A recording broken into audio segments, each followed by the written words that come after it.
On nous enseigne dès le plus jeune âge à rechercher l'approbation d'autrui, à justifier nos actes et à sans cesse nous expliquer. On nous conditionne à plaire, à rentrer dans un moule préétabli.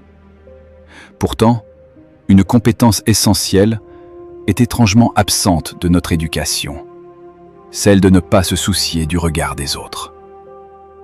Apprendre à s'en foutre, c'est refuser de laisser les opinions de ceux qui ne partagent pas notre quotidien influencer nos choix. C'est ignorer les railleries de ceux qui n'ont jamais eu le courage de sortir de leur zone de confort, de prendre des risques et de suivre leurs propres aspirations.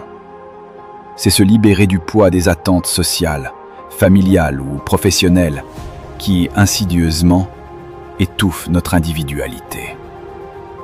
La réalité est implacable. Plus nous nous efforçons de gagner l'approbation d'autrui, plus nous nous éloignons de notre propre vérité. Plus nous cherchons désespérément à être aimés et acceptés, plus nous sommes susceptibles de trahir nos valeurs, nos convictions et nos désirs profonds. Ce besoin constant d'approbation nous rend malléables et vulnérables, prêts à sacrifier notre authenticité sur l'autel de la reconnaissance sociale.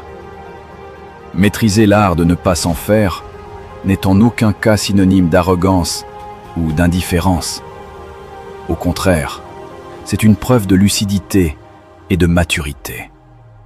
C'est la capacité de discerner les opinions constructives des jugements gratuits, les critiques fondées des attaques personnelles. C'est choisir avec soin les batailles qui méritent d'être menées, celles qui sont alignées avec nos valeurs et nos objectifs. C'est affirmer avec force que l'opinion d'autrui n'a pas le droit de dicter le cours de notre existence. Le monde est un théâtre où chacun a son rôle à jouer, et les commentaires, qu'ils soient positifs ou négatifs, feront toujours partie de la pièce. On parlera de nous lorsque nous échouerons, savourant nos difficultés. On parlera de nous lorsque nous réussirons, cherchant à minimiser nos succès. On parlera de nous lorsque nous nous relèverons après une chute, incapables d'accepter notre résilience. Face à ce flot incessant de paroles, il est essentiel de cultiver une certaine imperméabilité.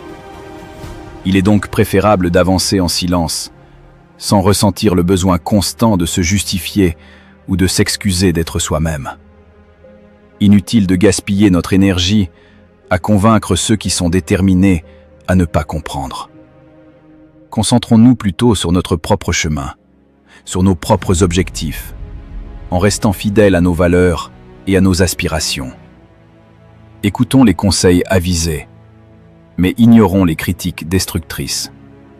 S'en foutre, ce n'est pas faire preuve d'égoïsme ou d'indifférence, mais plutôt une stratégie de survie.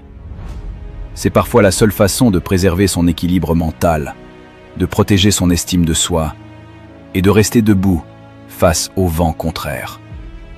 C'est l'art subtil de choisir ce qui mérite notre attention et ce qui doit être ignoré, afin de pouvoir vivre une vie authentique, alignée avec nos valeurs et nos aspirations.